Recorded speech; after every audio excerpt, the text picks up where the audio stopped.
Hello, Ty. Hi, sis. How are you? I am, in the house and navigating through these. What's the word? Damn, I done forgot all the catchphrases. These uncertain times. They are uncertain. These uncertain times.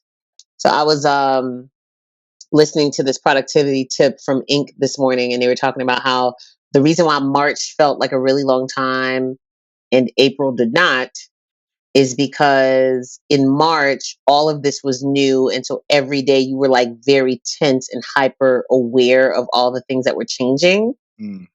But then by April, you kind of settled into a rhythm. And that rhythm is so mundane that it just feels like you've missed everything. So remember before it used to be like, oh shit, how many weeks has it been since we've been here? Like it feels like it's been forever. I'm just like, oh shit, wasn't it Wednesday yesterday? Yeah, I'm confused. I'm like, wait, April's over?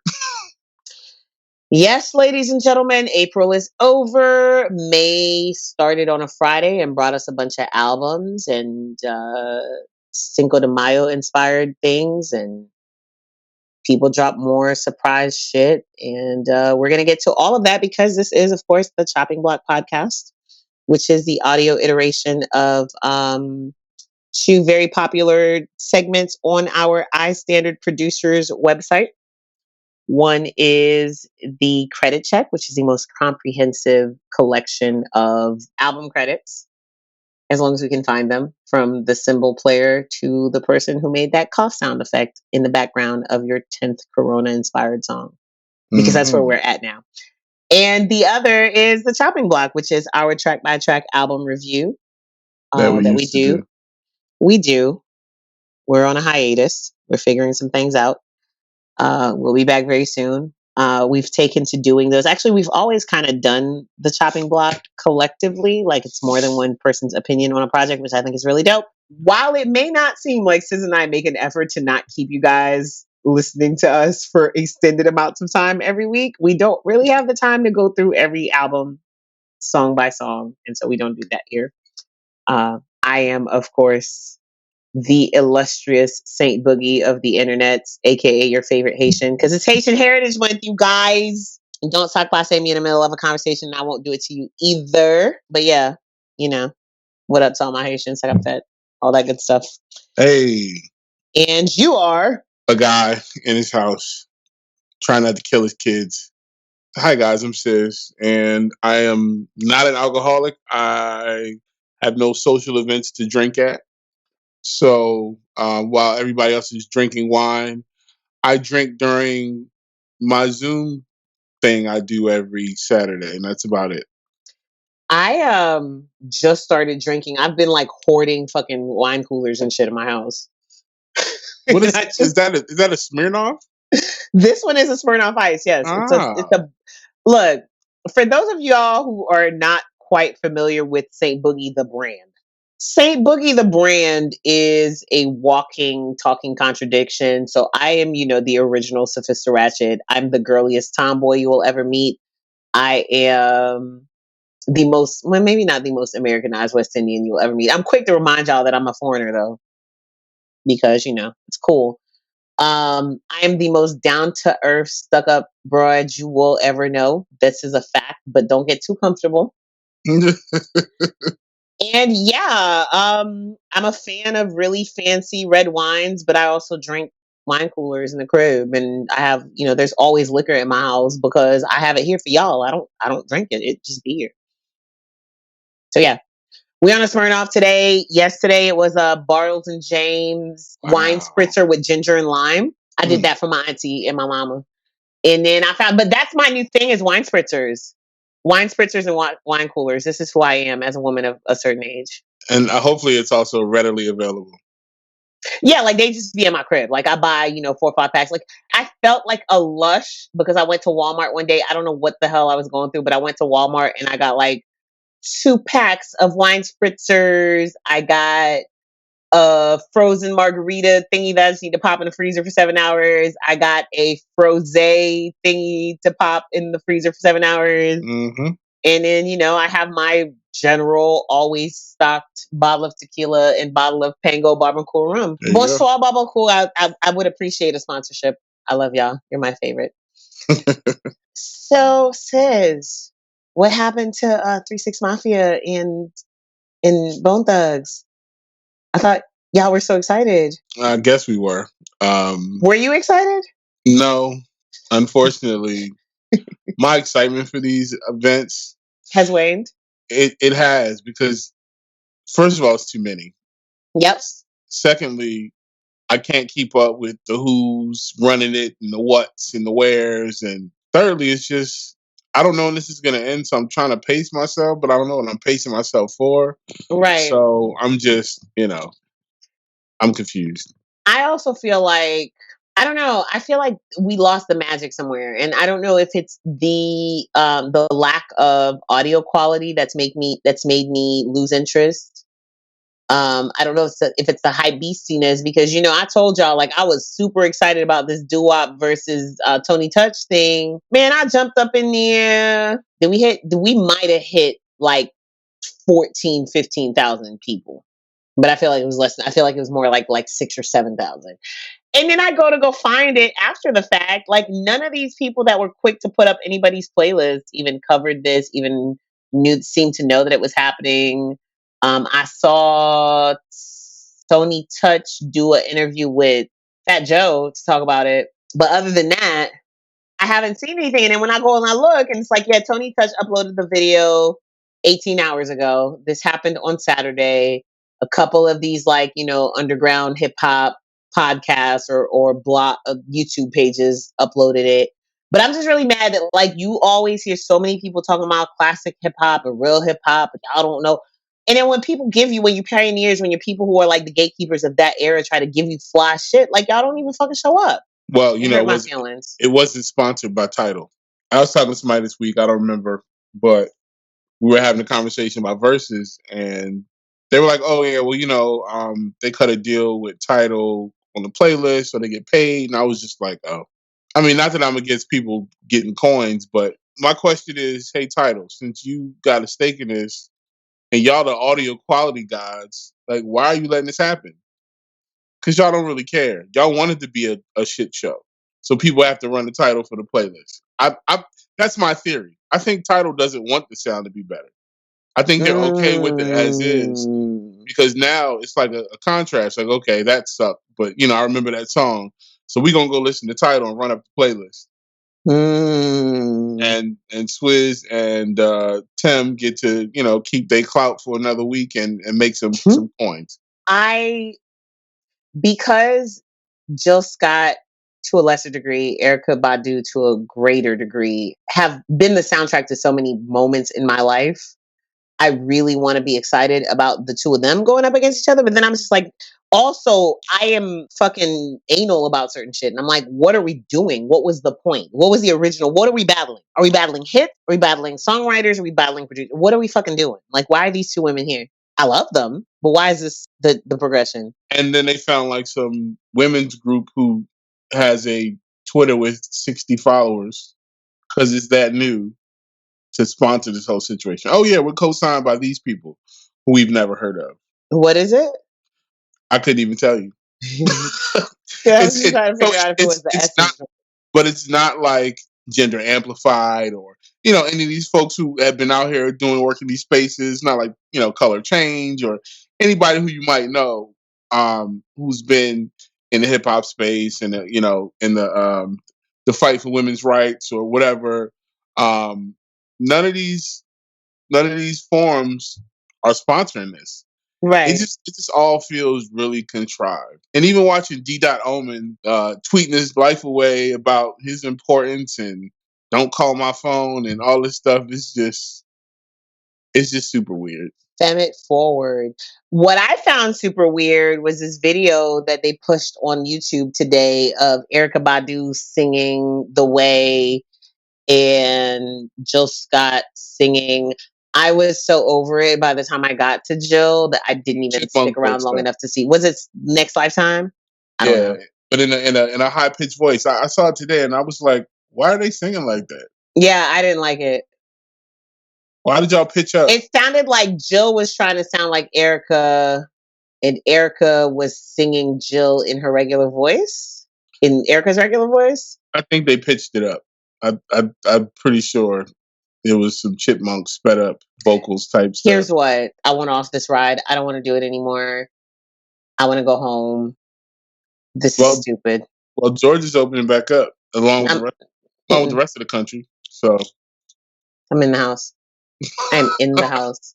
I'm in the house because every time I go outside, I'm around an alarmingly disturbing number of people without masks on. See, that's it. Now, thank you. Because if we were all outside taking the same precautions. Exactly. Like, I'm ready to go outside. But when I go outside, I see y'all niggas. And that's when I'm like, nah, me and my family, we're going back inside. Because we should be able to get to a point where we realize, like, this is what's happening. This is what we need to do. We can get back outside if we're all careful. And y'all niggas, like, I only need to wash my hands. So y'all being reckless, and this is why we still in the crib. So there you go. I went to go pick up some food from it's a spot in my house that I love, and I don't want to say their name because I don't want this to reflect poorly on them because I don't think it's their fault per se. But I love that spot, and so I went last week and picked up some empanadas. Their empanadas are banging, so good. Okay, I will say their name. It's called Lean Draft House. It's in the West End. Small business. They don't deliver, like they're not on DoorDash or anything like that. So if you support them, like it means a lot to them. They modified. I've been going to them just because I fuck with it. Like their tacos are amazing. They have like some really good flavorings or whatever. Because I'm, again, I like bougie tacos.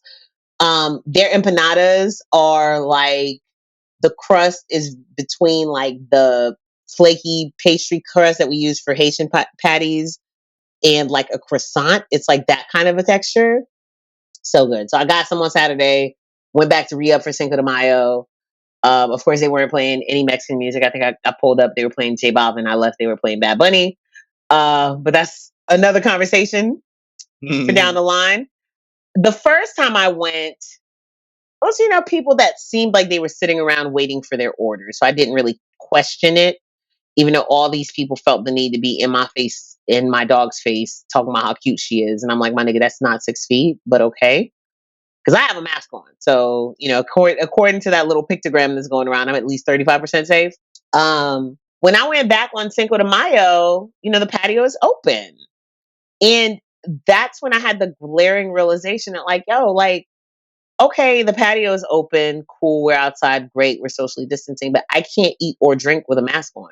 And so while I was really sitting here ready and thinking I was prepared for patio life, because y'all know I'm about that patio life, I don't think it's going to work for me. Nah. I mean, I figured that out when I went to Target.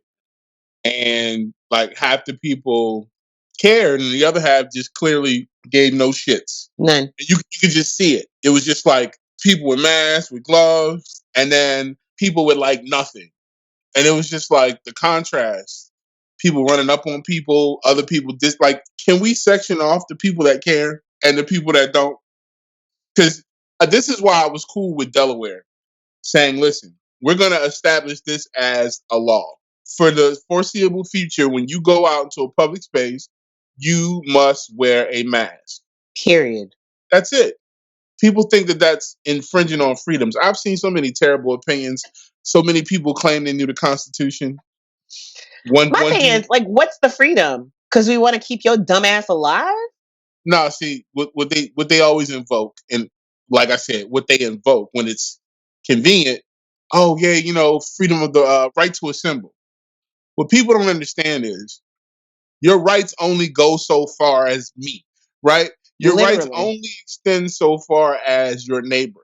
Exactly. Right? Those are your personal rights. But once they start to infringe on somebody else's health and wealth or the health and wealth of us as a society, then you no longer have that right. Like freedom of speech.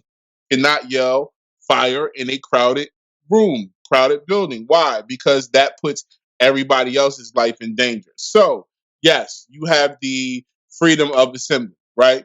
Peaceful protests and all that stuff. Except when you black or when you Native American, but that's a whole other thing. We'll talk about that later. But you idiots think that somebody telling you to stay inside during a public health crisis is infringing on your freedom to a symbol. It is not. I It's not. suggest you go read the whole Constitution. And like I've seen way too many people spreading these lies and just sharing bad information. Yeah, yeah, yeah. And I'm just over it. I'm over it. I'm over it as well. All right, let's get to a little bit of news today. Now that we have established that, oh no, wait. This is the other reason why this versus shit is just getting ridiculous to me. Like beyond the fact that we're muddying what it is exactly what the point is here. And I guess Jill Scott and Erykah Badu, though they did not write songs for other people necessarily, they've written their own songs, so it could still be considered a songwriter battle, right? Well, Jill wrote for Erykah. Oh, did she? She wrote the Roots verse. Oh yeah, that's right. That's right. But not like a full song. I believe she's written songs for other people. Okay. Jill has, Erykah maybe. I mean, okay, so saying that they're the singers who are songwriters but are not necessarily their songwriter credits are not like super well known and publicized, right, or extensive or whatever. So, but I still, we can kind of okay that. Here's the other reason why I'm sick of this shit. Because it is causing for people that we love and respect to say dumbass shit. I love Brother Earl Simmons to my core in my heart. Oh boy. And if you don't know who Brother Earl Simmons is, your life is wrong and you need to get right. Okay? DMX, that's Brother Earl, y'all. I got that from my homeboy who used to work at his label. That's what they used to call him. They used to call him Brother Earl way back in the day. DMX was apparently on Drink Champs and said that he wants to do a versus battle with Jay-Z. Sean Carter, Beyonce's husband, Blue Ivy's daddy, Sir and Rumi's daddy, Memphis Bleak's very caring friend. I was gonna say some real disrespectful shit, but I ain't gonna do it because I love Hope to my core. I love DMX, but bruh, what are we doing? Hits for hits? You versus Jay-Z? Really? So if we stopped it at 2000, yes, maybe that'd be a thing. I'm a huge Dark Man X fan. One of my favorite rappers of all time. One of the most underrated artists in hip hop. He accomplished so much, but you fell off a cliff, bro. You fell off a cliff, and Hove kept going. So at this point, at one point, they were comparable. It's been a long time since that happened, bro. Long time. None of my children know that. No shade. None of them were alive. No disrespect.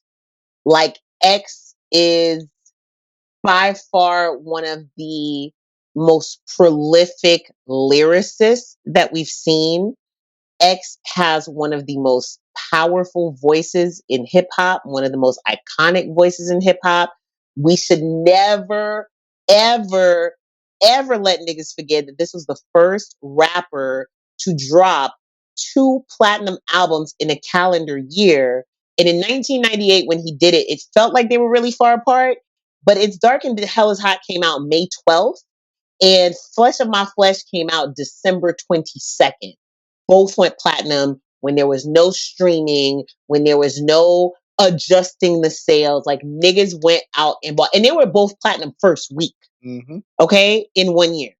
No one wants to shit on the legacy of DMX.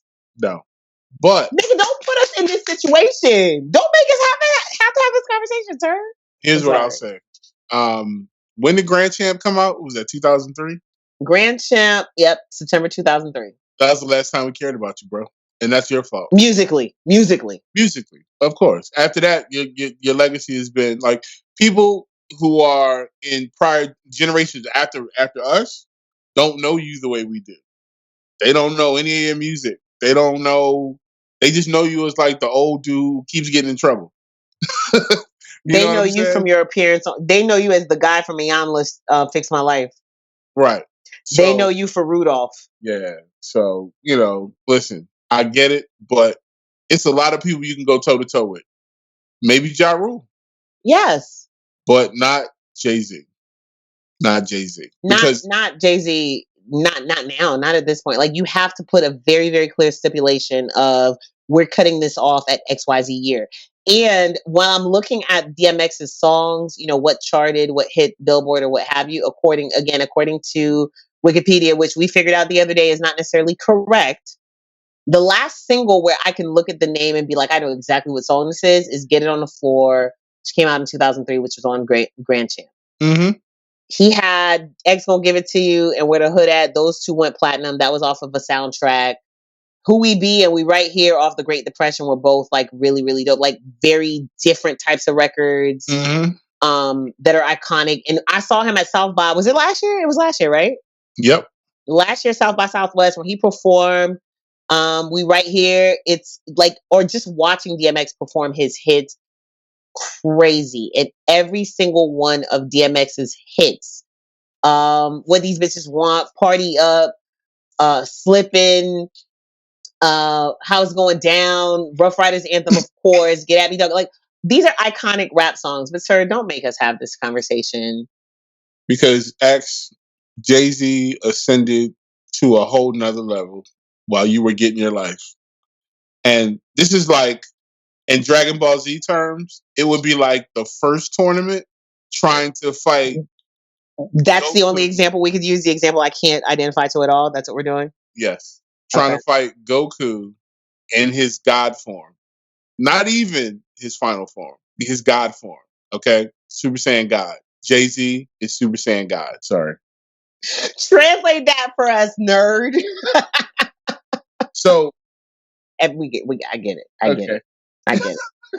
Because in y'all's defense, Dragon Ball Z is big enough and iconic enough that I can, again, like I said last week, I ain't never seen an episode, but I know what that means. Generally, like, I have a general idea. I don't know what the Super Saiyan form gives him, but I know what it means. And it's not. Listen, he doesn't even have to go Ultra Instinct on you. So I'm just saying, it was the point where DMX was in the same dojo. You guys were neck and neck, doing the same things, making the same moves, battling each other, running the same streets. DMX might even have been ahead of Jay at one point. When you had the movie soundtrack, what was that Aaliyah? Romeo Must Die. That was my first rap promo check, actually. Man, that was amazing. That was an amazing moment. But Jay has ascended. That's it. It's above you now. That's it.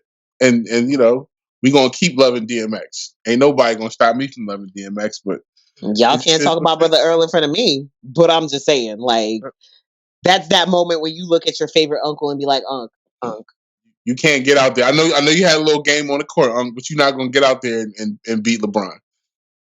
You're just not. No matter how good you were back in your day. So hopefully, like, I just want somebody to figure out where we go from here. What was really cool is Tory Lanez did a live concert on YouTube. It was a paid concert. And it was well produced, and it was streamed live. And we are moving to the phase where people are trying to figure it out, because nobody is having a concert safely with a gang of motherfuckers before maybe fourth quarter. And so people are trying to figure it out now. And so hopefully, as people figure out, like, how do we bring you something that feels more like a regular performance? How do we monetize that for the artist? And how do we justify that monetization by giving you a quality experience? Reality. We'll move away from these fucking IG Live versus battles. Well, the thing is, a lot of people moving more to YouTube and Twitch. Good. So I just saw Ilman talk about how moving to Twitch, you can do all these different things that obviously gamers have been doing these things for years. It allows you to interact with your audience in a whole different way. They have a lot of interactive things. You can get tipped. It's a game changer. Like, be like Post Malone and Ilman and Pavarotti and all these other big, Bocelli, all these other artists doing these major things. Stop being hype beasts on YouTube and Twitch. Stop with the Instagram. Stop. Not even just being hype beasts. Stop being lazy. Because if I can be honest, that has been the detriment of hip hop / urban music for a while now. every time somebody does something and it works, y'all figure, well, we all have to do the same thing because it worked for that one person. Ridiculous. And not knowing that these fools is getting paid to do it. These fools is getting paid to do it. They're going to produce it at a different quality. And also, like, since y'all think y'all are all, financial advisors now because you downloaded Robinhood and maybe watched the video, like, you should understand how flooding the market works. If we're all doing the same shit, we're devaluing each other, dummy. Mm-hmm. But, what do I know? So, to that end, I do want to point out that, like I said, we're not looking at shows until, probably 2021 because, a lot of people are looking at pushing shows to maybe the end of this year. Mm-hmm. And so Billboard has this really dope article in which they talk to a bunch of actual booking agents about why it is not a good idea right now for you to delay releasing music because you're not able to tour to support it. Your best bet is to figure out ways to support your music while y'all all are in the house. Because he said if everybody waits to drop a record in January, you've created more of a problem. You may have more outlets, but you also have 50 pieces of product out there. So what are you competing against? Smart people are stepping back and looking at each project saying, what are the tools I have now and how do I use them? Meaning, if we all wait until outside opens back up, we're all going to be dropping projects fourth quarter 2020, first quarter 2021. And a lot of y'all are going to get lost in the sauce. Right. And what we also have to realize is, I think a lot of people don't realize that once we open back up, things aren't going to be the same until we find a actual cure for COVID-19. So just like we're all able to go outside and we're not listening, right? So I had one of my homegirls, she went to the beach in Texas, right? Now Texas benefits from being a huge landmass, right? Mm-hmm. So they ain't got nothing but space. So Mm-hmm. they allowed them to go to the beach and you had to be a mile from the next family.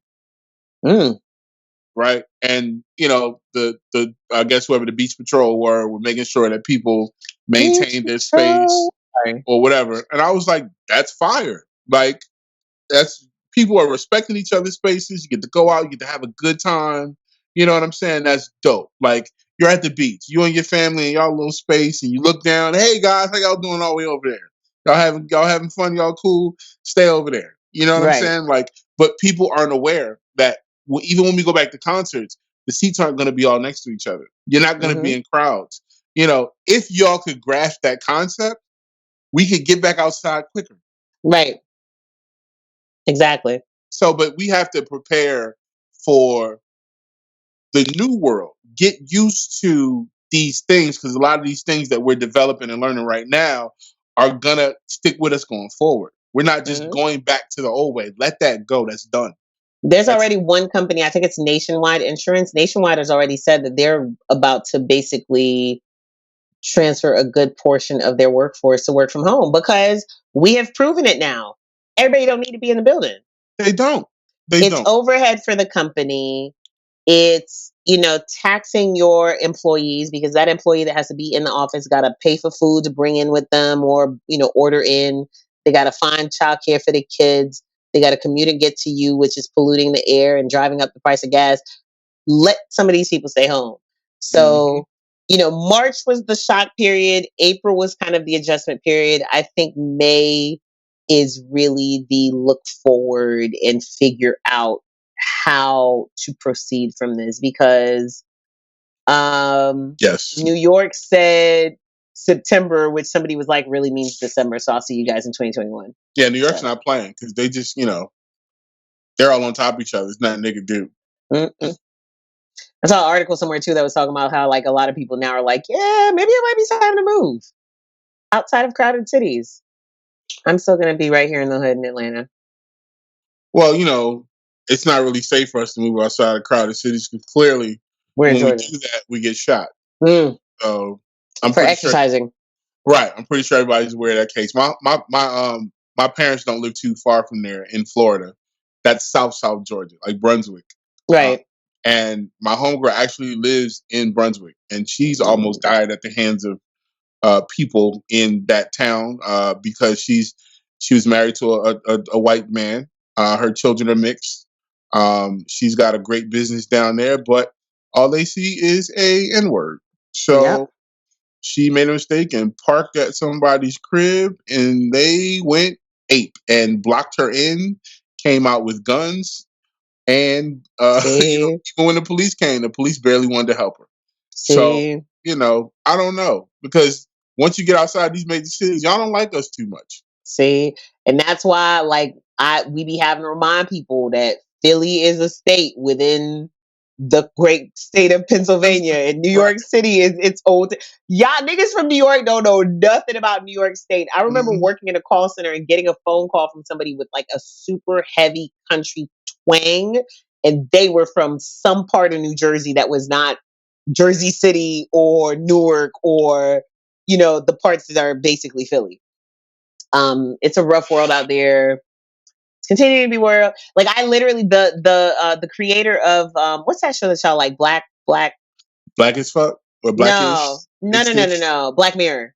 Okay, Black Mirror. There you go. He said he's not doing a season 6 right now because the world is freaky enough, It's and we Black don't need. Mirror. Right. This is Black Mirror. You're here. You're here. We don't need to do another one. So interestingly enough, all events have still not been canceled for 2020. Like Atlanta just canceled their big major, outdoor festivals and things like that. The Pitchfork Music Festival was just canceled like this week. They just finally made the decision that we're not having a Pitchfork Festival in 2020. They released a statement through Instagram and they said, "We're heartbroken to announce, if my computer will cooperate, the cancellation of Pitchfork Music Festival." Oh my God. Why can't I just read this? "We are heartbroken to announce the cancellation of Pitchfork Music Festival 2020 due to COVID-19. Ticket holders will be contacted directly via email with full refund options," which kudos to them on that. "Thank you in advance for your patience and understanding as we work through all of this.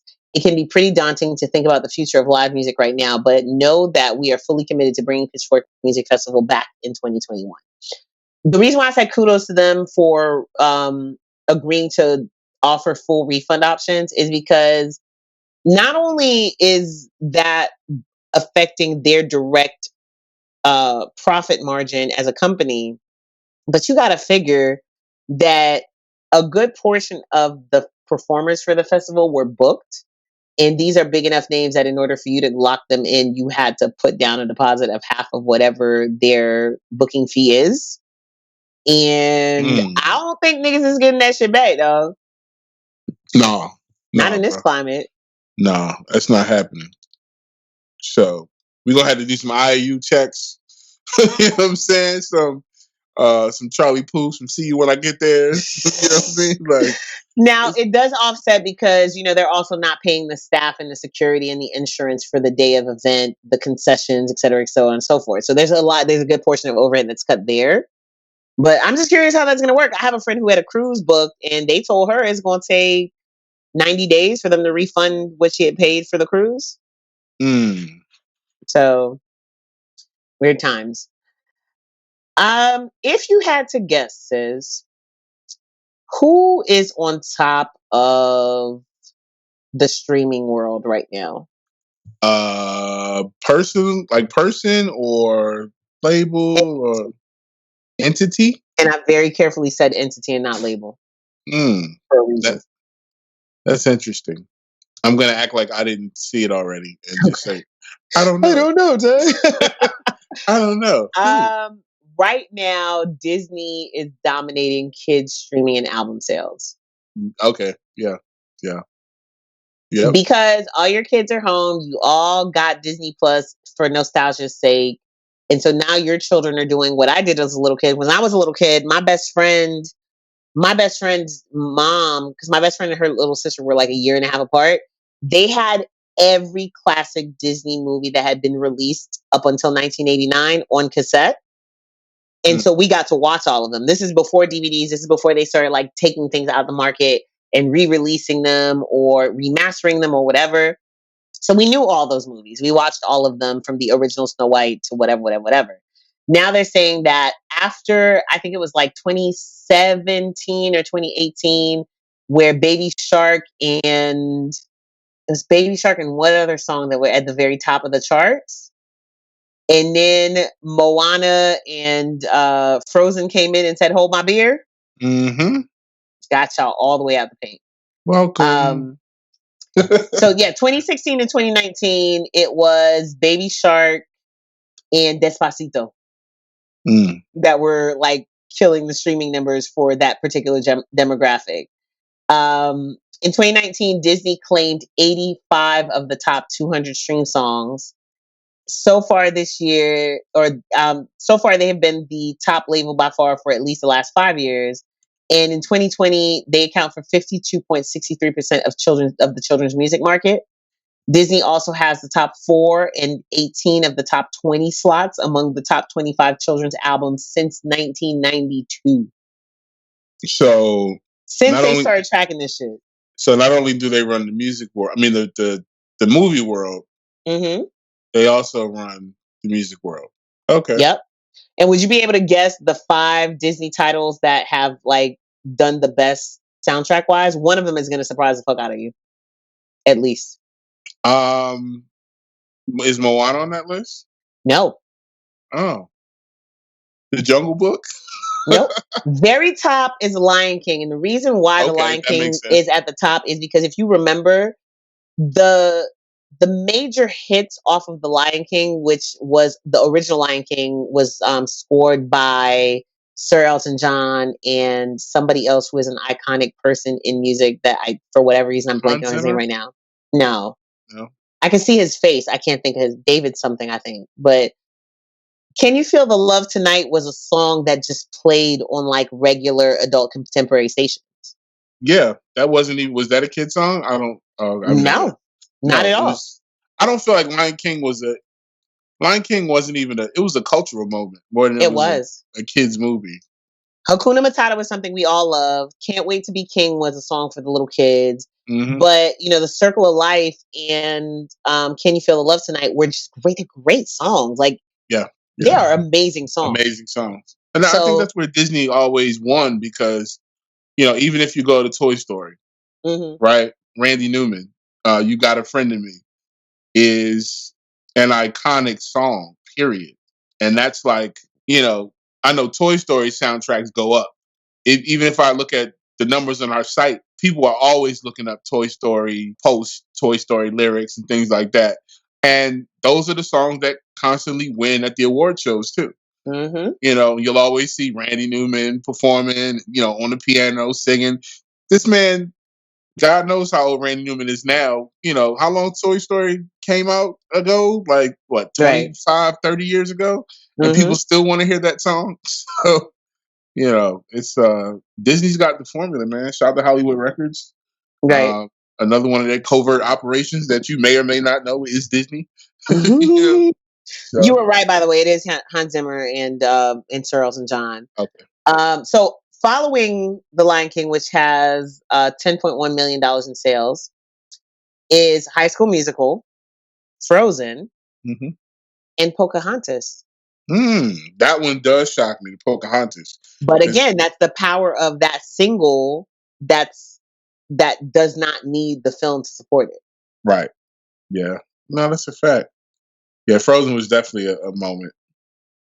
Because I've never seen Pocahontas, but I could sing you that Vanessa Williams record right now. I'm not gonna do it, but if I was a singing ass nigga, because singing ass niggas are always looking for a reason to sing things. Did you celebrate May the 4th be with you? I probably said it to somebody. I didn't. That's all you need to do. That was it. That was good enough. That's all I need.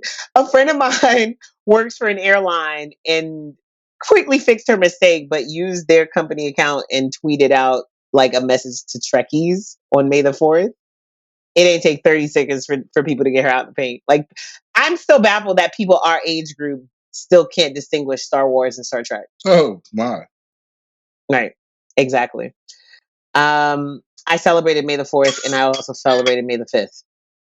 There you go. I mean, is that not the best two combinations? Mm-hmm. Be a nerd one day and get drunk the next. Right. What did you guys do? Did y'all do anything interesting for May the 4th? We watched a bunch of Star Wars stuff while playing with our R2D2 Bop It. I drank out of my plethora of Star Wars cups, and we just made it a start. Like my house is littered with Star Wars stuff. My kids, my dad was like, yeah, my son's got Star Wars pajamas and T-shirts, and so Star Wars Y'all is was like ready. in my like I'm looking at something Star Wars in front of my Star Wars everywhere. So see, I just allowed myself to be a vessel for the fourth, and allowed the fourth to be with me. Hey guys, this is a podcast. The podcast has listeners. These listeners buy things, and if you have a thing that these listeners should be aware of, right now could have been the time for me to use this golden syrupy voice and tell them about it. But you're fucking up.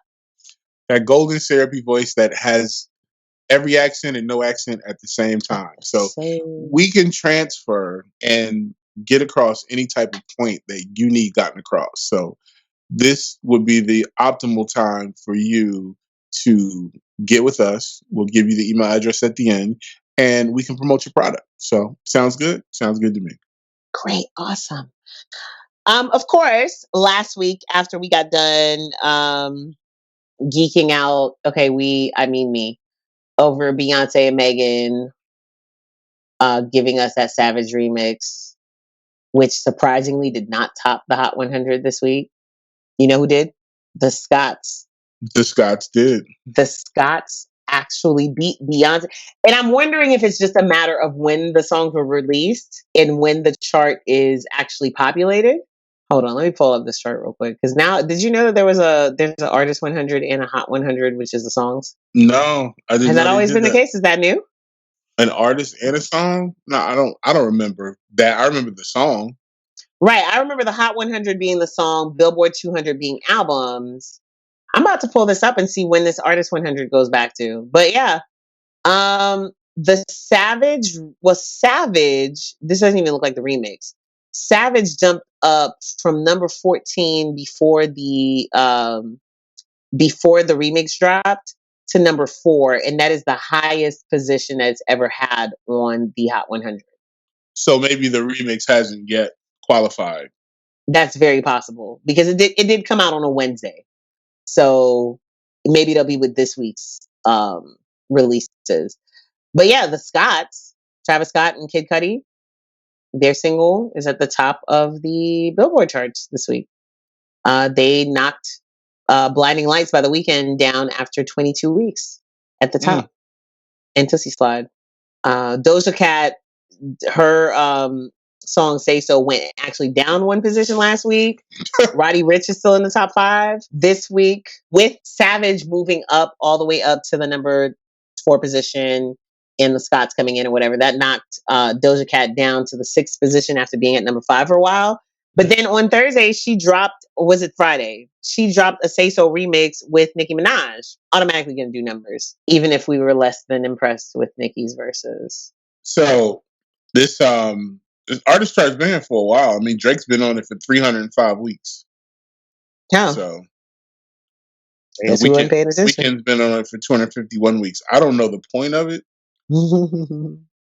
I guess, you got producer and songwriter, you got artists. I just don't know how they quantify that. Maybe it's total streams, or because Billboard wasn't even on the stream bandwagon until recently anyway. Right, exactly. So I really don't know what the criteria is for this, but whatever. We'll look it up later to find out. Because the baby is number 3, and he went down from number 1.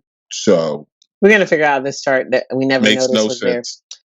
So yeah, unlike the Savage remix, the Say So remix, we just added a Nicki verse. I didn't like the fact that it started with the hook, but that's just my weird shit. But that's how the song is in real life.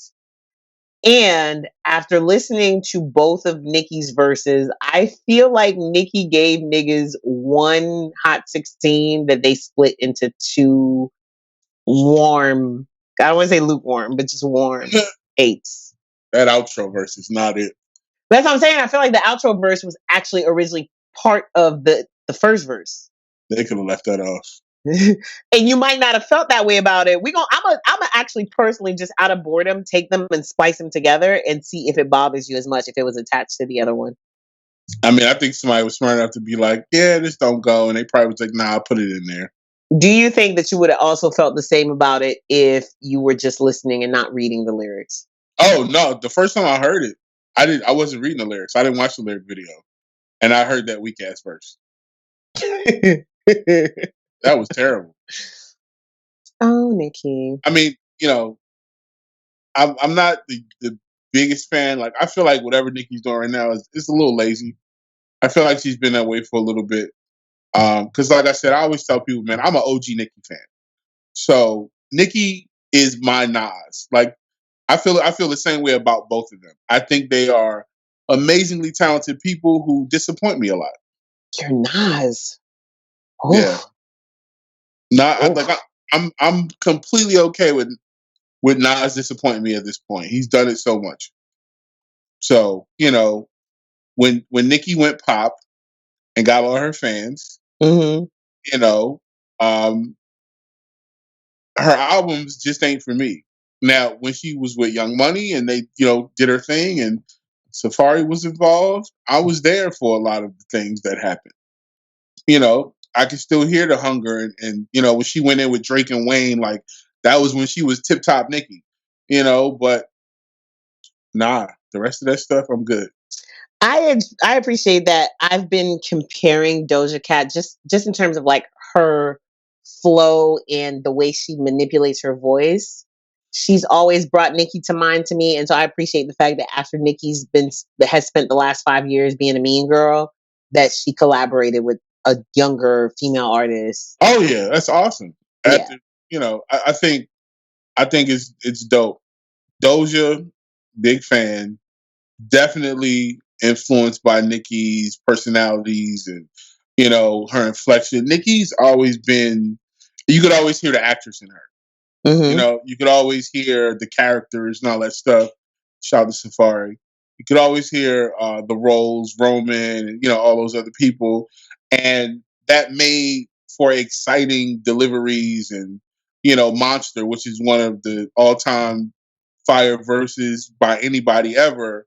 Mm-hmm. You felt the passion, and I feel like on this joint, on everything Doja spits, she spits still with that passion.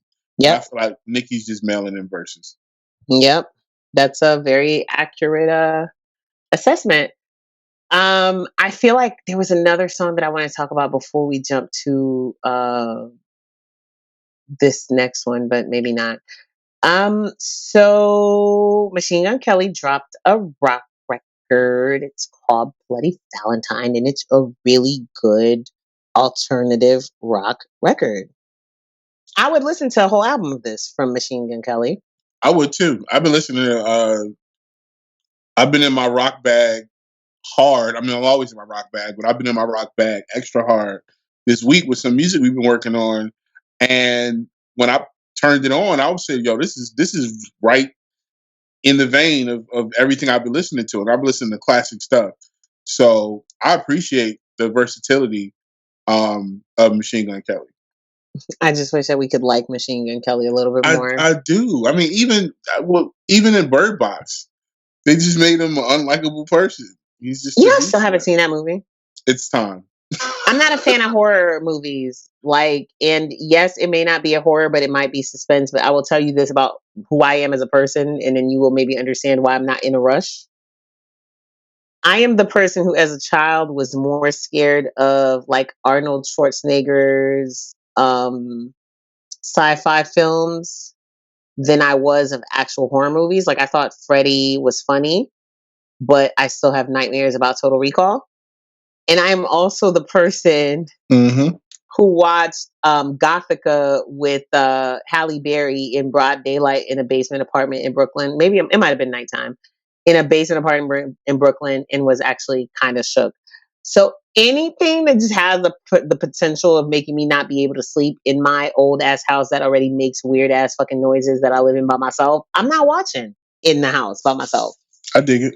Somebody would come over and watch it with me. Yeah, I was gonna say we're gonna have to get you a movie date to watch it. Sure. Don't get excited, fellas or ladies. Please stay out of my DMs. I don't want to hurt anybody's feelings. Says like we gonna have to get you a movie date, Lord. Just trying to fucking Y'all set me DM up, me. huh? Y'all hit me up about it. Really, says really. All right. The Migos dropped a record called Taco Tuesday. They That we dropped it wish they did. on.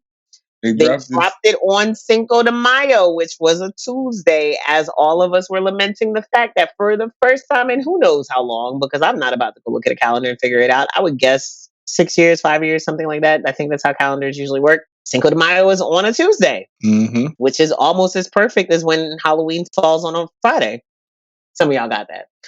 So they dropped Taco Tuesdays, and the only nice thing that I have to say to them about it is I'm glad they called it Taco Tuesday and not Cinco de Mayo. Because theoretically, calling it Taco Tuesday gave it more shelf life. Basura is basura. Yeah, it's not really the greatest song, man. I'd rather go back to listen to Lil Jon's. Yeah, I'll listen to Lil Jon's Taco Tuesday. Lil Jon has a song called Taco Tuesday? I'm not sure if it's Taco Tuesday. Yeah, no, he does. Yep, he sure does.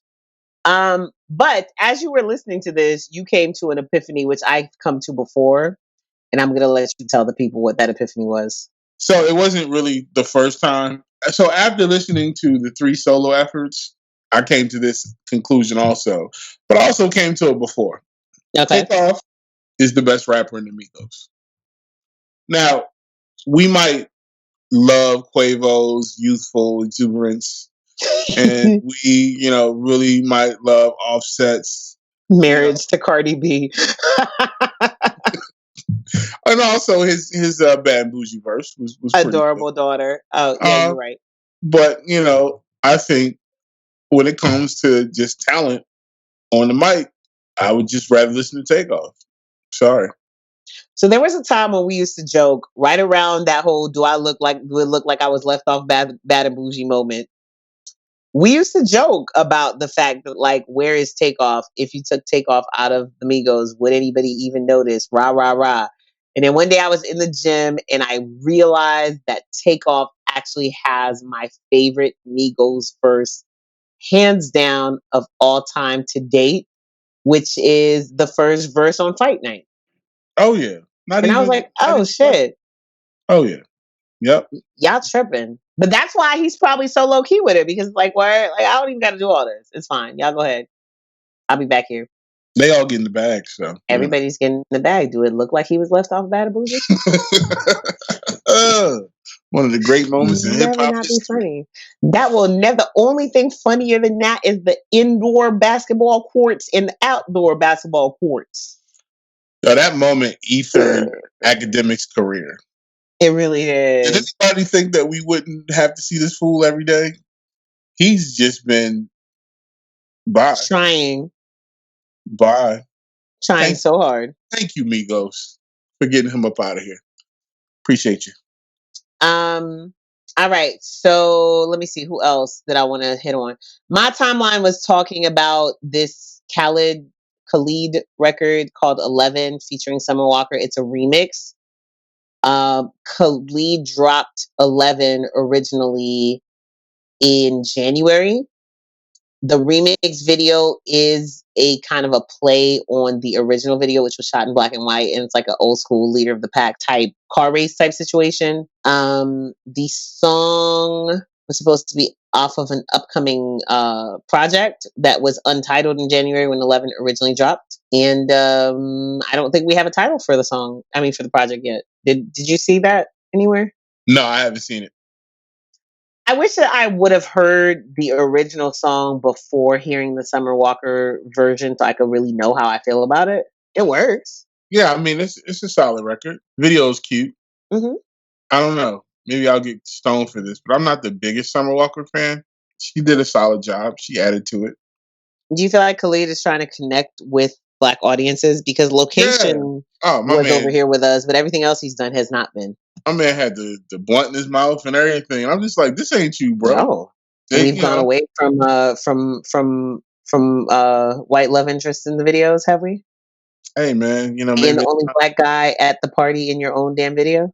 Right. I mean, I'm not mad at the move. It's just I was taken aback because everything that I've seen from him, and even when I saw him on, I can't remember what award show it was years ago, and he did like the little Toyota segment or whatever. It was actually him and Jesse Reyes. His image was just really like super clean cut, adorable, Ruben Studdard-ish. Safe. Right. So, hey man, listen, you got it in you, go with it. I enjoyed the song though. Definitely did that. Y'all, OT Genesis is a natural treasure. First of all, shout out to Bankroll Got It. High Standard alumni. I think we talked about them before. They look like corporate bankers, but they make some of the most ratchet hit songs that are out today. So when you hear that Bankroll Got It, you know that's them. So they produced a song for OT Genesis called I Look Good. The video that is used, the photo that is used as the cover for the video for I Look Good had sent me before I had even listened to the song. The fact that he sings that I look good today in a very Belizean accent, which if y'all don't know, even though the national language of Belize is English, they still speak English with an accent that sounds very much like a native Spanish speaker's accent. He's a fucking clown. And OT Genesis has proven to us that he could do two things. He could give you a fucking bop. It will be your summer bop for the whole entire summer. You may never listen to it again, even though right now, if somebody dropped that baking soda, we're all going to do the same thing with our hands. Baking soda. I got baking soda. Everybody. Automatically. He's been doing it consistently since Coco. And the other thing that he's stepped fully into in the last 6 months or so is just being a fucking clown in a good way. You got to see my kid singing "Cut It." Yeah, see, my niece was the one that taught me the hook. I don't know what she's cutting. Other than food. She don't know either. Well, she thinks she thinks she's a chef. She thinks that's what it is, and I'm gonna let her. But yeah, so OT Genesis, I Look Good. That dropped during the week. You should go check that out. Young M.A. has a new song out called RNID. I do not know what it stands for. I had just enough energy to go finally find out what the M.A. in Young M.A. stood for. Shouts to Mikey for asking. I was not looking up anything else. Real nigga in, I don't know. Was it RNIC? RNID. Oh, okay. Real nigga in demand. I don't know, you guys. I don't pretend to be in that young lady's mind. It was interesting because it wasn't bad, but it was also not good. Is that how you felt about it too? I think it might grow on me. I did like the visual, I like the video. I like the concept of the video. I think the flow was just so laid back that I wasn't ready for it.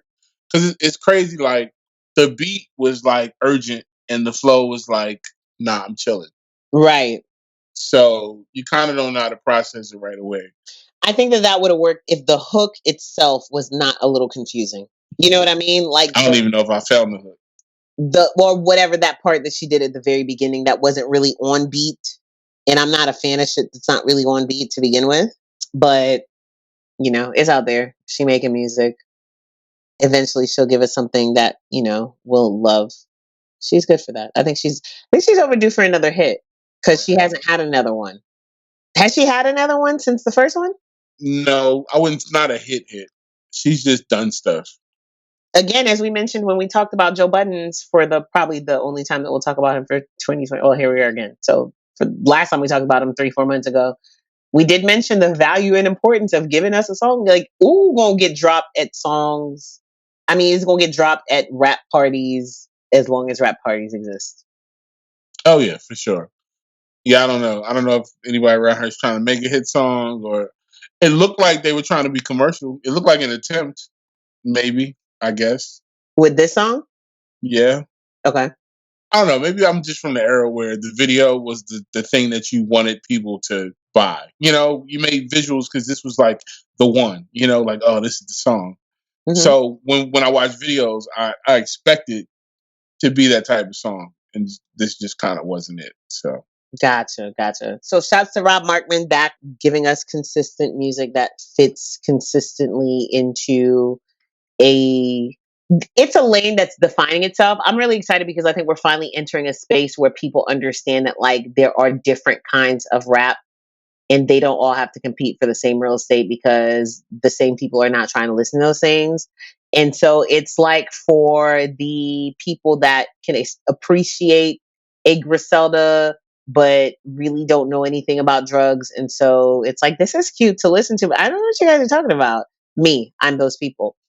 So Rob Morgan has a new joint out called Who Do I Trust? And I also like that because he has this platform, because of all the things that he's done in journalism over the years, he's also using that to usher in some other people. So this song is featuring Listen to Sin and St. Pat Beats. Don't know who those guys are, but shouts to them. I also like the fact that he makes it well known that he's a Hov fan. And he starts off the joint with the Hov lyric. And I feel like I've gotten a couple Hov vibes from him in other songs. And he's clearly paying homage to who, I would assume is one of his favorite MCs. Right. That's dope. Because I think it's dope that Rob constantly acknowledges hip hop from a place of being a fan and an MC, and him saying like it's cool to be both. Yep, definitely that. Real quick run through of other things that dropped. Coda the Fiend, who just gave us a project, I think, was it January? Because I don't even know what month it is. It felt very recently, but it also feels like it was 6 years ago. Just dropped a new joint called BQE. Did I hear Boss on there? Did you know I love Boss? Yes, you did. Okay. So for those of you who don't know, BQE is the Brooklyn Queens Expressway. And if I have to explain what that means, guys, come on. I keep forgetting that they changed his name from. Was it ever the Fiend? Because maybe it was always the Friend. And I just wanted it to be Fiend. Maybe you just wanted it to be Fiend. Because, I'm about it. Shouts to Fiend. What's the effect? What do they call that? Just like how we all thought Sinbad was in that movie where he was a genie. Some people did. I knew that no such movie existed. The Mandela Effect. Thank you. Yes, the Mandela Effect. Is that the one where we thought Mandela was dead or something? I don't know where that came from. The internet told me it was called the Mandela Effect, and it is because it's named after something that we thought about Nelson Mandela for years. In 2010, this shared false memory phenomenon was dubbed the Mandela Effect by self-described paranormal consultant Fiona Broom in reference to her false memory of the death of South African leader Nelson Mandela in the 80s when he actually died in 2013. So yeah, I was about to say he was in jail. He wasn't dead. If you go on the internet, there's a list of like 40 Mandela Effect examples that I'm going to look at when we finish recording this to see how many things I thought were real things. I just saw one that had to do with Tom Cruise. Which one was it? I think it was something about thinking that Tom Cruise was the person dancing in his underwear in the movie or something like that. He was. That definitely happened. Hey, listen. In Risky Business.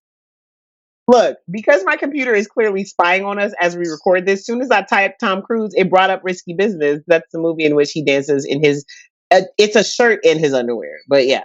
Yeah, I remember. So, but for some reason, those two things were linked to something I read. So Coda the Friend, Jesus. The song BQE features Joey Badass, who is clearly from Brooklyn, and Boss, who is from Queens.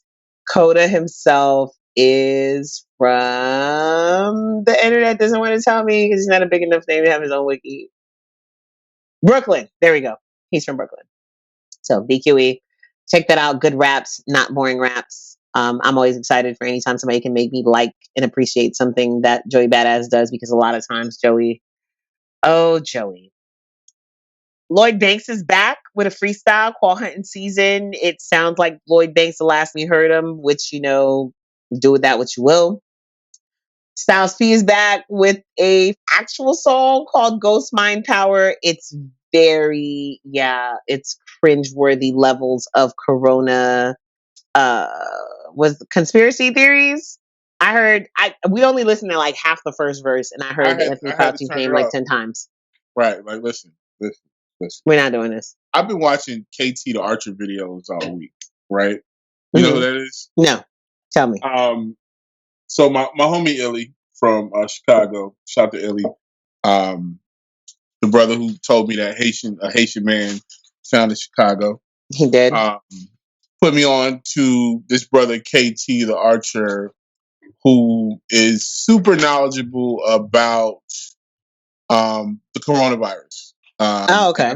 He breaks it down like a cellular level. He's explaining like crazy knowledge, right? I believe he may or may not be related in some way to Dr. Sebi. Mm-hmm. But in the midst of all this amazing scientific knowledge, he threw in like a couple conspiracies. He mentioned like 5G for like 5 seconds and talked about like the spectrum and And you were like, electromagnetic stuff. I feel like he did it just because he knows his audience, right? Let me just say this shit real quick, because I mean, my man was talking some shit, and this is like the science geek in me who was right. like, and he was saying it in like my man got a fro and he chilling outside, like, you know what I'm saying? See, because G6PD and the acetates and all this stuff, and I boom, boom, boom, and he's just breaking down all this stuff because my kids have G6PD, but he's breaking What's down all that? this stuff. It's a deficiency Okay. in the body. And he's breaking down all this stuff, and then he just threw a couple of conspiracies in there, and I was just like, all right, cool. I'm gonna head out. Yeah. But he said enough. But this Styles P joint, like as soon as he started, I'm just like, nah, I'm out, bro. Dr. Fauci. Can't even do it with you. But we pushing this whole anti-vaccine situation. It's a lot of people in hip hop. I saw something that Denon Porter posted, which was a joke, but he was talking about Bill Gates. He was like, "Why would you try to get something that kills a virus from a guy who started Windows, which gets all the viruses?" And I had to laugh. But in the comments, you had all the hoteps going crazy. You know what I'm saying? And right. Just that whole thing is just like I understand we need to educate ourselves, but we also don't need to just spread bullshit that's not verified. Shout out to Styles P, but you don't know shit about shit, dog. Like make your juice. You know what I'm saying? Like juice, right? That's what I was gonna say. Make your juice and make your juice. I love you as a rapper. I know a lot of people that know you and you're a cool dude, but we gotta stop just picking up shit. And Yo. Just because you done made a whole song, and the first, like, Anthony Fauci ain't did nothing to you, dog.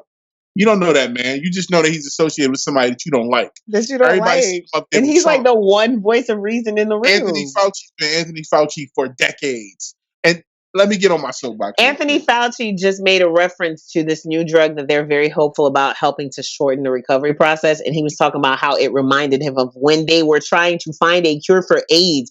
Understand, this man was a working professional when they were trying to find a cure for AIDS, when niggas did not know what AIDS was in the early 80s. Early 80s. He's been there for all these things. So, my problem is, and this is what folks, and I'm going to speak to black people, but I'm going to just talk to everybody. It is very convenient that we all of a sudden have these opinions all at the same time about things that have been in front of our faces for years, right? And I'm going to just say something real quick. It's been a lot of Joe Biden talk on my timeline, and I have no idea what transpired with Joe Biden. He was accused of sexual misconduct, and he responded. And also, he launched a program called the Lift Every Voice Outreach, right? Negro outreach. What I'm saying is, I don't know the validity, or I'm not saying if somebody did something or he didn't. But here's what I do know: since 2008, Joe Biden has been y'all niggas' favorite. He's been y'all favorite sidekick because he was with your boy Obama. He's Obama's hype man. He's been in public life in front of everybody's face. And all of a sudden, y'all done turned on that man. The same way y'all turned on Hillary after her husband was y'all homeboy for decades. Playing the sax on Arsenio. Even after getting head in the Oval Office, y'all gave him even more credit for that. Yeah. But as soon as the powers that be want y'all to turn on somebody, y'all turn on somebody and act like you thought of it. And we need to cut that shit out because it's dangerous. So, like I said, do your homework on Anthony Fauci, who he is as a professional. and just stop saying bullshit. That's it. That's the one man up there that know what the hell he's talking about and's been there and has the pedigree. And we just need to stop because all this mess. This is why we in the house, man. This is why we in the house. We in the house because of y'all and these Because of you dumbass opinions. guys and these dumbass opinions. All right.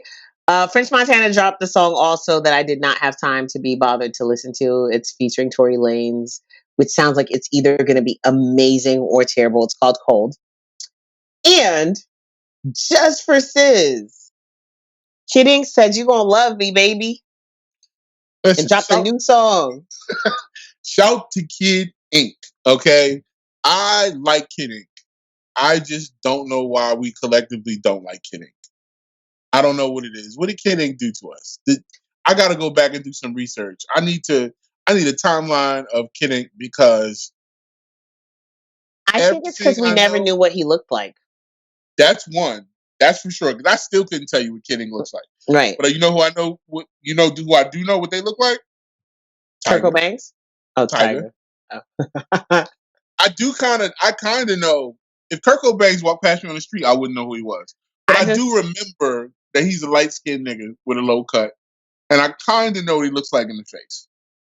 But I know what Tiger looks like. I just realized that the person who I think is Kurt Banks in my head, really, when I'm visualizing Kurt Banks in my head, it takes me a second to get off of Dricky Graham and then think of Kurt Banks. And that's the problem. It was like 4 or 5 unidentifiable light-skinned niggas all came out making the same type of music at the same time, and we didn't know which one to link to. And the only person who made it out that era was Tiger. And it was crazy because he had a Travis McCoy co-sign at first. And also you had a whole bunch of West Coast niggas who to this day, like I didn't know the difference between Dom Kennedy and Vince Staples and none of those dudes. Like it was just and that was the blog era. Like that's the definition of the blog era. Like we didn't know what the hell was going on. We seen your name on the blog. The pre-Instagram blog era. Right, exactly. I didn't know nothing about none of that. So, shout to Kid Ink because it's a dope song. If you listening to Kid Ink, keep listening. If you never heard him, give him a shot. He makes good music. But I missed the boat. We all did. The boat maybe never came in. All right. A few albums came out last week. Yo, so we record. We're like, oh, here's the list of things coming out on Friday. And here comes fucking Aubrey. Aubrey Graham. Aubrey fucking Graham. Oh, Aubrey. So Drake dropped the whatever the fuck he's calling his albums these days. What was this one? Was this an album or is this a mixtape? It's a demo tape. It's a tape of demos. It's a mixtape, maybe. It's not a playlist, and it's not an album. So I think we called it a mixtape. Dark Lane demo tapes. Dark Lane demo tapes. Let's talk about it first, and then we'll talk about how I felt about it. Of course, Tussie Bop is on there. Tussie Slide, whatever the fuck it's called. Y'all already know how I feel about this. Have you done it though? The Tussie Slide? Yeah. I'm waiting for my nephew to do it with me. I will do it on TikTok if my nephew would allow. And then I saw this girl doing it with her dad with a basketball, but my nephew who plays basketball lives in Jacksonville, where I'm not going. Who knows when I'll be in Jacksonville again, and I would have to be there for an extended period of time to be able to pick up those moves with the basketball. I would do it for the sake of TikToking with the kids. So the crazy thing was Drake registered songs with Shazam, and somehow a group of fans noticed the registration. I have no idea how. And they started these rumors, like, we think Drake's about to drop something. But nobody really kind of like knew what was going on. And then all of a sudden, like a couple hours before albums were coming out, Drake drops a post on Instagram. And it's like him and, hey guys, this is what I'm about to do. I'm putting together these songs. Y'all been asking for them. Some of them are leaked, some joints from SoundCloud, and some brand new songs that you've never heard. Here you go, Dark Lane demos. And then, also, my 6th studio album's coming out summer 2020, Ducky number 6. So, thanks, Aubrey. Let's talk So about what the do you think production on of it? here. Yeah. Let's talk about the production on here first. Do Okay. that. Let's do all those things. So we got 40. We got Plain Pat, June James, Shouts to June. Rocks. We got Noel Kadastre, who's been here before. He's on a couple joints. Got the homie Oz. Shout to Oz. We got D Hill. More Oz. We got Cardo and Des Wright. Cardo's having a great year again. Southside. The homie Pierre Bourne, I Standard alum. We got another I Standard alum for Foreign Tech with the homies Seven Thomas and Elias. And we got Mexico Dro, God bless JB y'all. Made It, and Axel Beats on War. War's here. So I just want to say something real quick. Shout to Drill. Drill's not going nowhere. Drake's got 2 drill vibes on here. One featuring Fivio Foreign and Fabio Foreign and Sosa Geek. I'm gonna call him Fivio because I like Fivio. It could be Fabio, but Can we call him Fivo? I'm gonna call you. I'm sorry, y'all. Going off these wine coolers, y'all. So when he goes to LA, is it Fivo goes west? Okay. Yes, it is. We're telling Mikey type jokes right now. But oh my god. So yeah, no, all right. So, what do you think of the project? I've come to understand that I like Turn Up Drizzy and I like Yardman Drizzy. Like, as much as we laugh at Drake, and again, I don't laugh at Drake because I know people from Toronto. This is how people from Toronto talk. I like Toronto Drake. I like Turn Up Drizzy. I very much enjoyed D4L. That is the only song that stuck out in my mind off of this shit. Other than fucking the songs that I had already heard before, which was, Tootsie Slide and War. When War came on, I rolled my fucking eyes. I like the beat on When to Say When. I really listened to this whole shit, was like, so were y'all excited about this? Because I'm unmoved and unimpressed. Excited. So you were excited after you listened? Yes. Okay. And I haven't had a chance to go back and give it, ultimate listens, but he ate Losses. Losses is a standout record. I did like that one. I liked the first one. I like Deep Pockets. I liked Fabio. I like him. I just said that last week. And then Drake comes out with a track with him and Sosa Geek Demons. I like that joint. It's a body of work that I'll probably listen to. The whole thing charted, as we knew it would. I think. Oh, and I like Desires with Future. I feel like Drake can make music, and we're gonna overanalyze it because he's Drake. I'm not. I'm gonna go through it one good time, and then I'm going to either love it or instantly add the 5 songs, because Drake and I have a 5 song per album average at this point. I'm going to either love, like the project overall and add the 5 songs that I really, really love to whatever playlist they fall into based on my playlist on my phone. Or I'm going to quote the great Negro critic Blaine Edwards and be like, hated it. And I'll let y'all love it. I don't even got to hate it and hate on it. I don't have to like it. Drake don't make music for me. Drake make music for Ciz is a quiet storm ass nigga. That's why he married with kids and all that good stuff. And I'm over here fucking being a hard rock by myself. I don't want this Drake. Okay? I want Drake to give me a nice for what, so I can rub my butt on somebody's son at a club and then not give him my number. I'm clearly never doing that again, because by the time clubs open again, I'm gonna be too old to be in a club. But I'm just saying, I need like a bop. I need a good reason to randomly twerk in my Where house. are the sponsors? That is the type of quote that you pay for. You know what I'm talking about? Listen, I completely dig it. Like, my thing with Drake normally is I normally don't feel Drake's music right away, and then it creeps up on me. So what'll happen is I'll be like, all right, whatever, Drake. And then, like, I'll just start hearing those songs everywhere, and then I'll be bopping my head, and it'll be like, it's like an infection. Like Drake Mhm. just seeps his way into your life.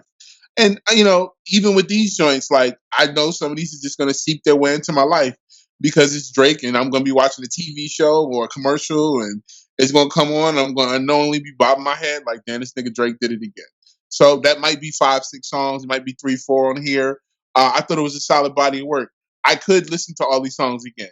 Am I going to? Who knows? You know what I'm saying? But I know a couple of these are going to find a way to just get in front of my life. Like Wars, as much as we talk about war and laugh about it, you know, this damn song keeps popping up. Does So it really? it does. Where?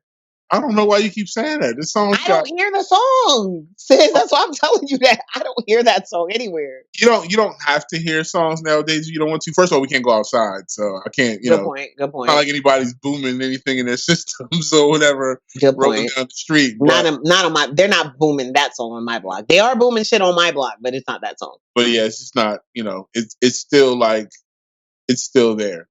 So he All put a right, bang. you guys. Well, Drake gave y'all 14 songs. He gave y'all 504 and Sosa Geek, Future, Playboy Cardi, Thugger, and Chris Brown as features. I think that's all the features. Yep, that was it. And, you know, Boogie's favorite thing to tell y'all is, I'm not saying it's whack. I'm just saying it's not for me. What randomly actually worked for my life, though, was this this Slime and D project. Slime and B. Yeah, that dropped. And that actually works for my life. There you go. Interestingly enough. Tell us about it. It works for my life because I'm one of those people who I think just because of like a lot of antics beyond the Rihanna situation, a lot of antics like a lot of Chris Brown antics have kind of soured me on Chris Brown in general. And then also Chris Brown kept giving me fucking like albums with track list numbers that just gave me anxiety and were unprocessable for my life. Like my nigga, how many? 33 songs? Nah, bro. I'm not doing this with you. So you So don't like 48 songs and then the deluxe never version heard not one song off of with another any of 12? those 113 track albums unless it was a single and it made it to radio. And Chris Brown, I forget because Chris Brown wants to be a thug so bad. Sometimes we forget that Chris Brown really can sing. And so every so often, Chris will give you like a no bullshit or even like Liquor, where you're like, oh my God, like there's vocal range or whatever. So he does this here. He does some of his, you know, hey, I'm a thug and I'm a singing thug. Here I am. I got big B's all over me, whatever. They made a love song to called Big Slime. It's, you know, like a celebration of all things slime featuring Gunna and Lil Duke. Don't know who Lil Duke is. Um, so I generally enjoyed this because it wasn't a lot of Chris Brown flexing how much of a thug he is. Like most of these songs are actually like they're dope boy love songs. Like they really are like the dope boy pulls up on his girlfriend and this is their romantic moment. And I enjoy that. It's 14 tracks altogether. Is that what I said? 13 tracks altogether. Yep.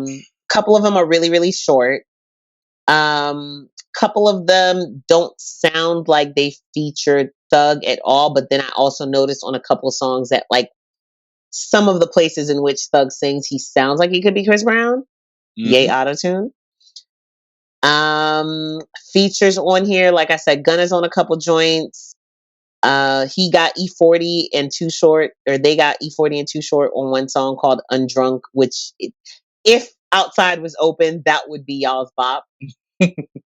But sadly, I mean, I guess it'll be the OnlyFans TikTok Demon Time bop. Did I do that right, Beyonce?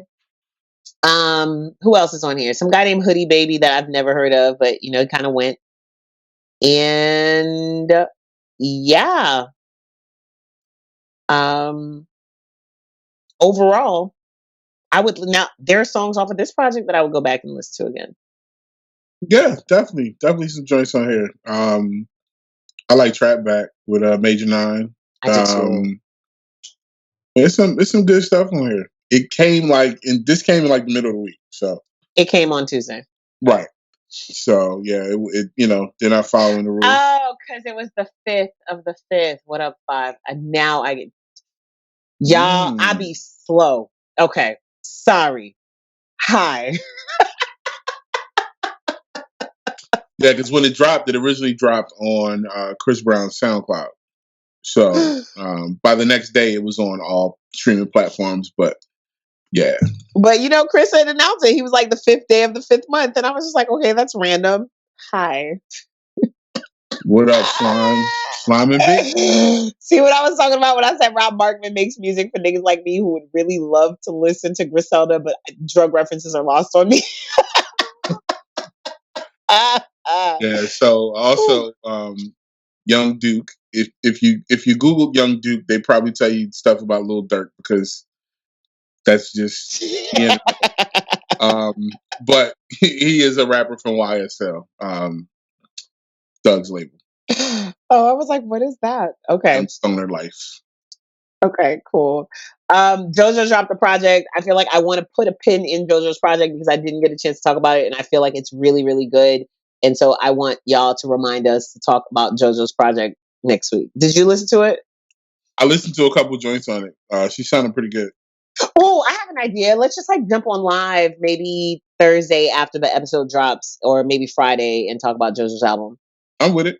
Okay, we'll do that. Because there's a couple good projects that dropped this week that we probably won't get a chance to talk about, but deserve it. Like Jay Worthy, who I did not know. Listen, somebody put me on a Jay Worthy yesterday because we were talking about how Grimes' baby clearly needs a nickname, and I felt like that his nickname should be a little nigga.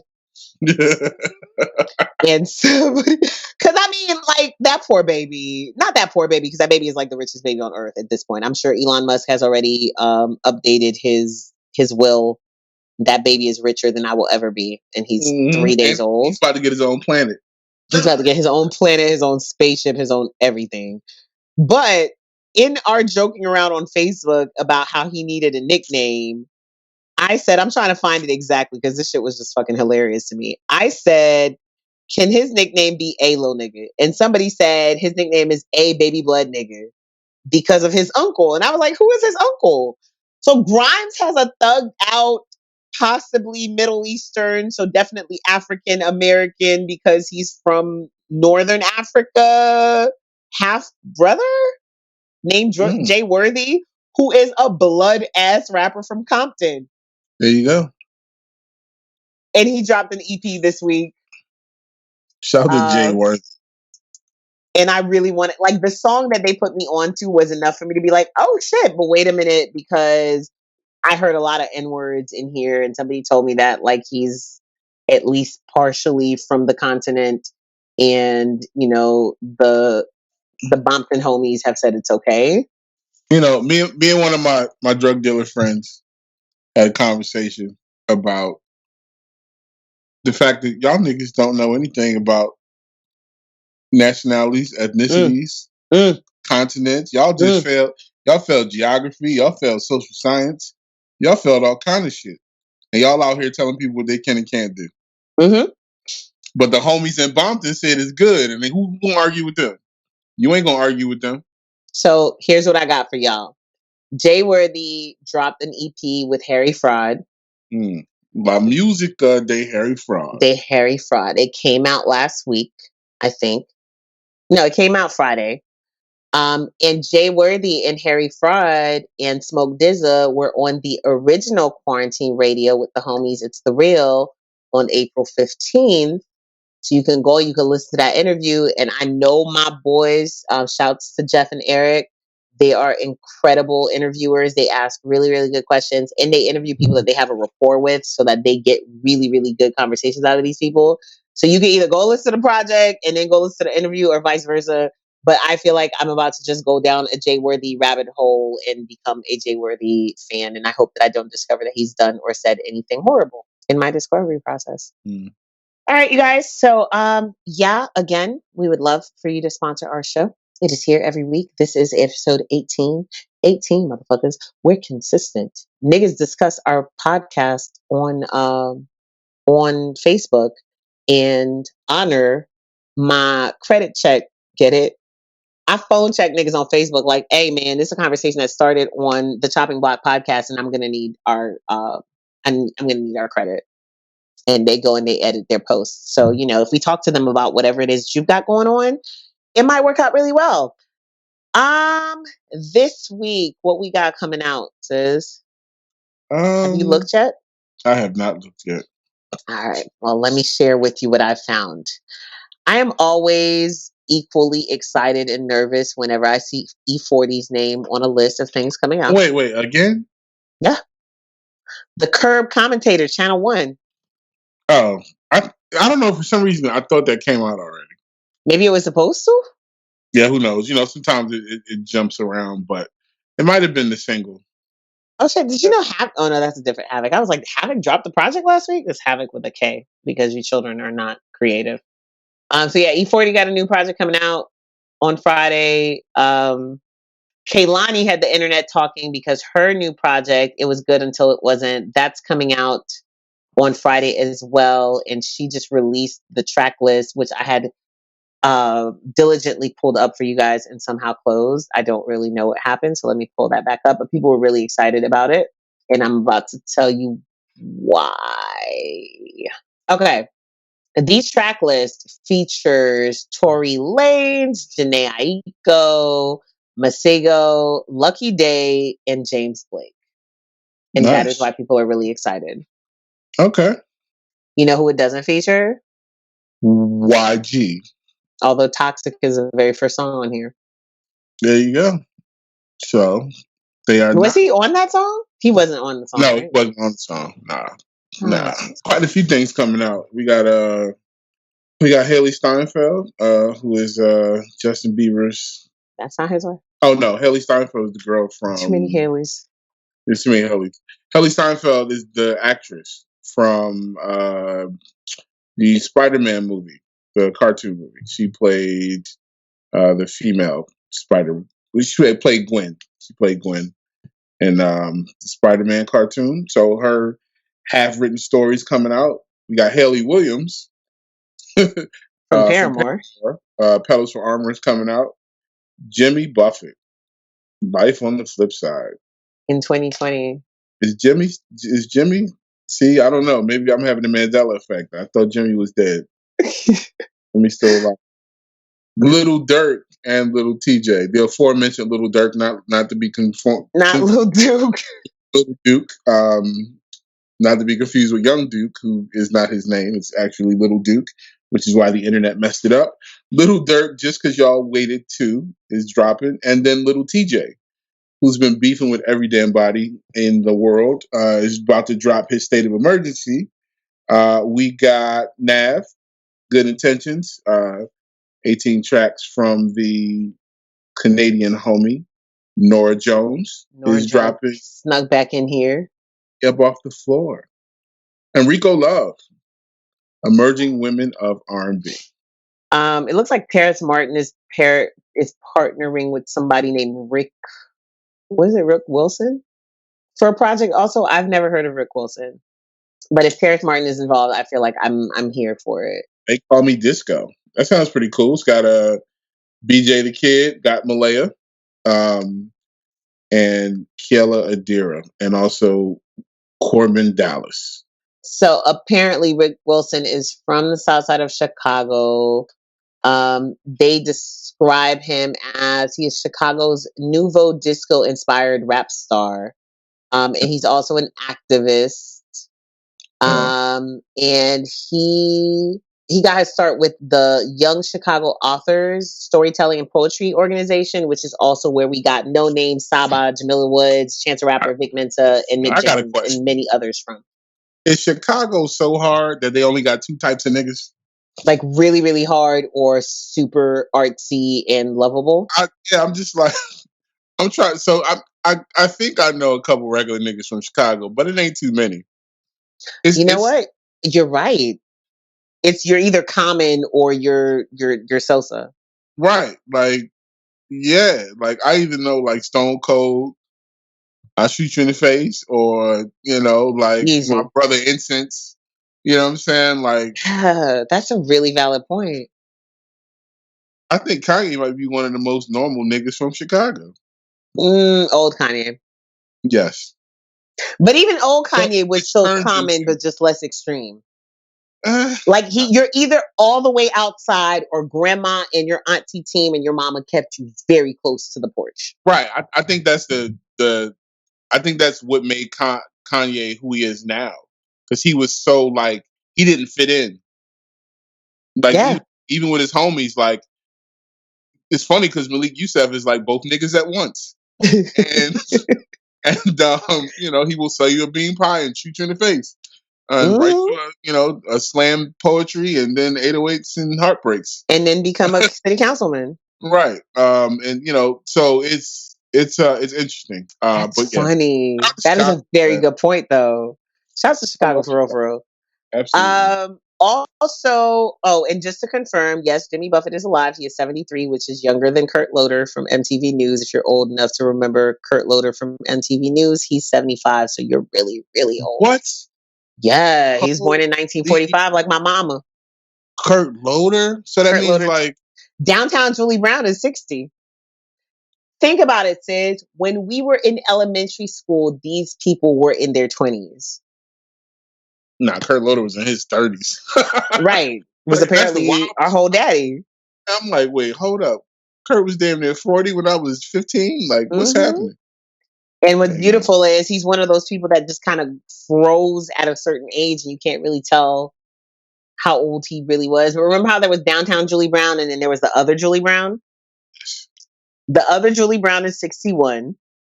And downtown Julie Brown is let's see, born in 1963. How old does that make her? Why are you being so difficult to me today, Wikipedia? You started out giving me ages. Why are you not doing it now? 56. Mm. Downtown Still, Brown. Is she British? she is British. Okay. She is indeed. I love my British ladies, man. Shout to Moni Love. Mm. Shouts to Moni. I love Moni. Mm. Moni's so nice. Mm. Okay, so Lady Gaga, sir, relax yourself. Lady Gaga has finally given us a date or new date. I feel like we had a yes, it was delayed. Her new project Chromatica comes out May 29th. She released the track list.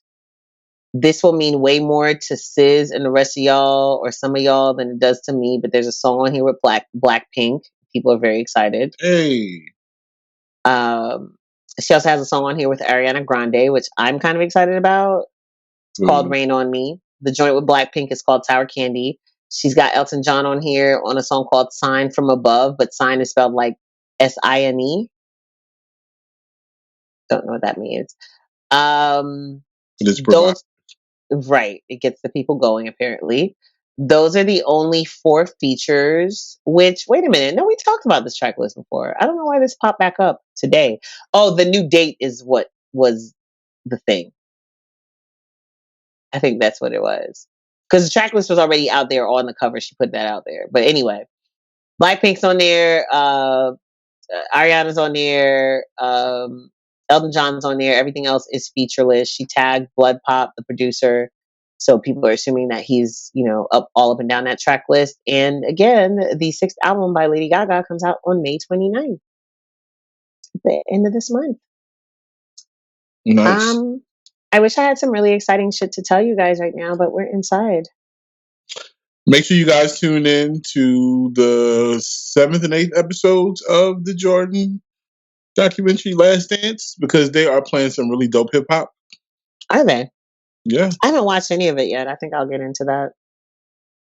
I'm about to go rewatch Waiting to Exhale because Babyface is actually going to be on Instagram Live on Sunday, on Mother's Day, talking about the making of that soundtrack, which, if you didn't realize, Babyface produced almost every single thing, song, pretty much, except for like 2 songs.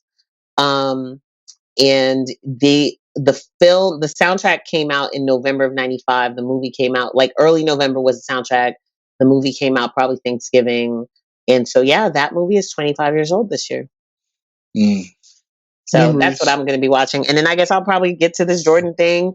And then, so I've been watching something that I haven't, watching or listening to something that I've never heard of that people would think that I had since the pandemic started. I watched King of New York the other day for the very first time. I saw that and I just ignored it. At this point, you're just tired of me and my antics and my bullshit? I mean, I understand that your path has been different and that's okay. I've accepted it. But it's really crazy because these are all things like I quote that Frank White, if a niggle bag gets sold in the park, I want in. I quote that all the fucking time.